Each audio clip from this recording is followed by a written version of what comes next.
Hello guys, मैं कुलदीप आपका बहुत बहुत स्वागत करता हूं आपके अपने स्टडी चैनल अध्ययन वे टू सक्सेस में। उम्मीद करता हूं आप सभी लोग भी बहुत अच्छे होंगे। और आज हम हैं अपने हिस्ट्री के 9वें पार्ट में, एंशिएंट हिस्ट्री के 9वें पार्ट में।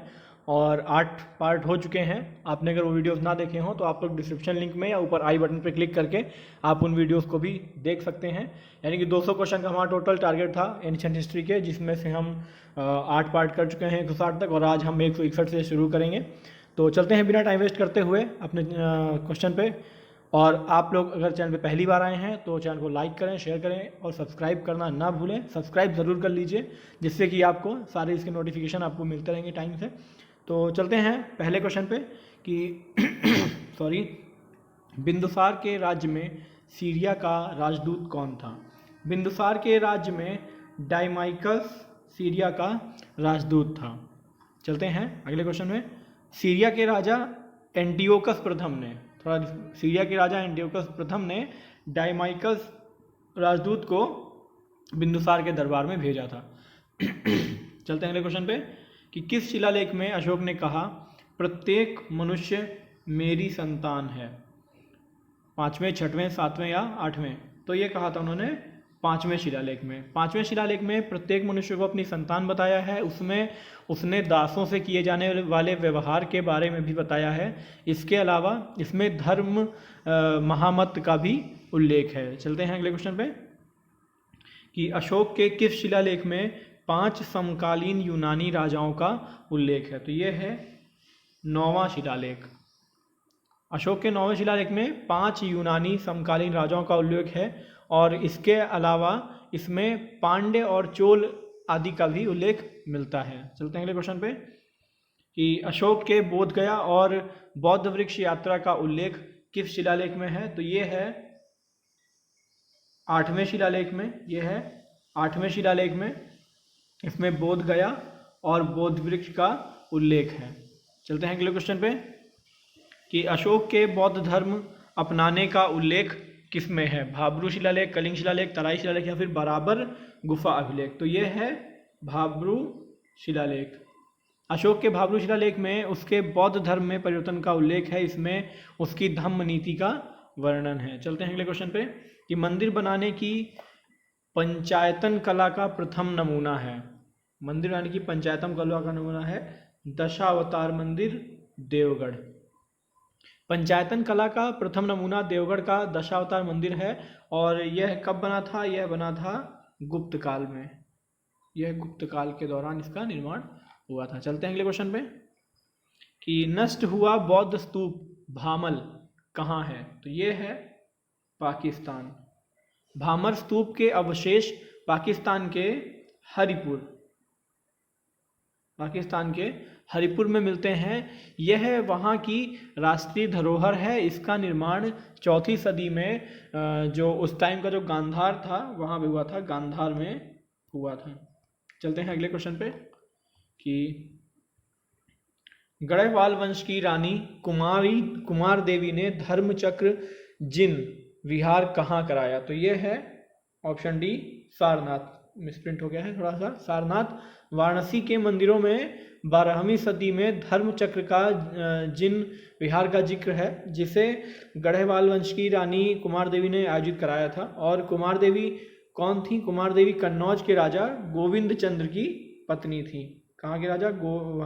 कन्नौज के गोविंद चंद्र की पत्नी थी।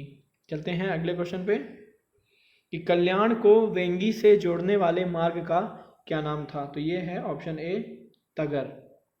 तगर भारत का प्रमुख व्यापारिक मार्ग था जो कल्याण को वेंगी से जोड़ता था, और इसका जिक्र कई यात्रियों ने भी किया है।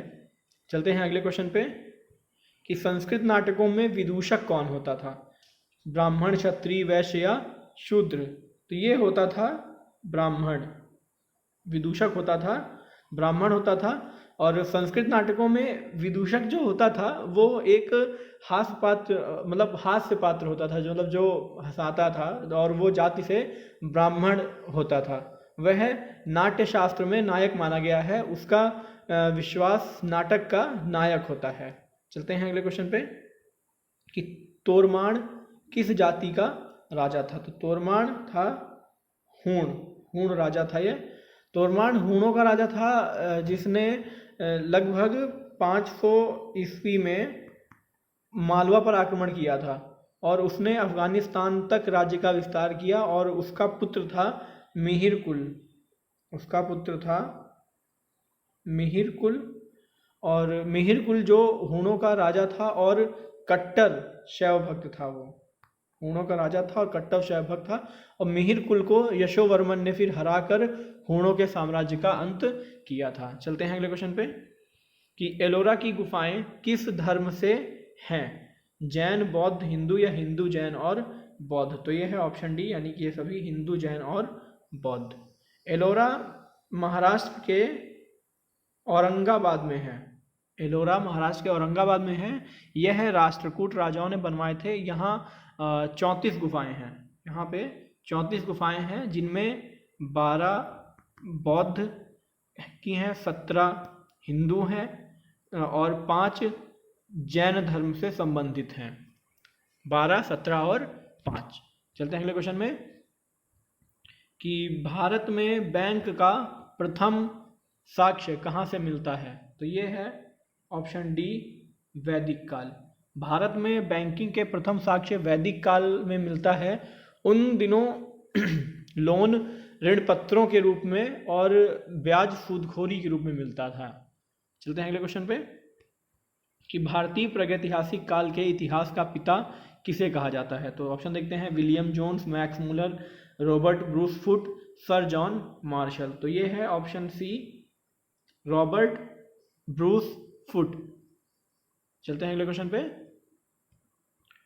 कि पुरापाषाण काल के लोगों का मुख्य व्यवसाय क्या था? पुरापाषाण काल के लोगों का मुख्य व्यवसाय क्या था? पशुपालन, शिकार, खेती या मछली पालन? तो पुरापाषाण का था, सिंपल सा है, शिकार। यह शिकार पे डिपेंड रहते थे।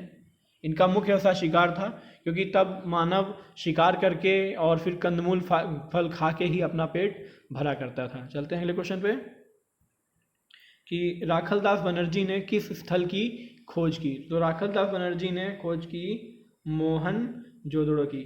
1922 में भारतीय पुरातत्वविद राखलदास बनर्जी ने मोहनजोदड़ो की खोज की थी। कब? 1922 में। चलते हैं अगले क्वेश्चन में कि सिंधु घाटी सभ्यता की खोज किसने की? तो ये मालूम होगा आपको, ऑप्शन सी, दयाराम साहनी। और ये कब हुई थी? 1921 में।